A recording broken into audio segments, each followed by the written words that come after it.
28 years later the bone temple ఇప్పుడు ఇది నెట్ఫ్లిక్స్లో స్ట్రీమింగ్ అవుతుంది. ఇంకా తెలుగు డబ్బింగ్లో కూడా అవైలబుల్గా ఉంది. తెలుగు డబ్బింగ్ అయితే డీసెంట్గా ఉంది. ఇప్పుడు సినిమా గురించి చెప్పాలంటే ఇది ఒక స్టాండర్డ్ అలోన్ మూవీ అయితే కాదు, డైరెక్ట్గా 28 ఇయర్స్ లేటర్కి సీక్వెల్. సో ప్రీవియస్ మూవీ చూస్తే బెటర్ క్లారిటీ ఉంటుంది. స్టోరీ సింపుల్గా చెప్పాలంటే సర్వైవల్ వరల్డ్లో స్టోరీ కంటిన్యూ అవుతుంది. డాక్టర్ కెల్సన్ ఒక ఆల్ఫా ఇన్ఫెక్టెడ్ మీద ఎక్స్పెరిమెంట్ చేస్తాడు. ఇంకా స్పైక్ ఒక డేంజరస్ కల్ట్లో ఇన్వాల్వ్ అవుతాడు.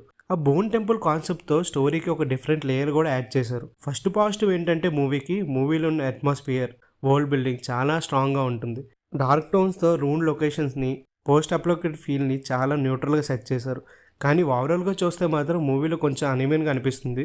కొన్ని సీన్స్లో అయితే చాలా ఎంగేజింగ్గా ఉన్నా కానీ కొన్ని ప్లేసెస్లో స్లో నెరేషన్ వల్ల ఇంట్రెస్ట్ అయితే డ్రాప్ అయింది. ఇంపార్టెంట్ పాయింట్ ఏంటంటే ఇది ఒక టిపికల్ జాంబీ యాక్షన్ మూవీ అయితే కాదు, ఇది ఒక slow paced and character driven. So full action expect చేసే వాళ్ళకి కొంచెం డిఫరెంట్గా అనిపిస్తుంది.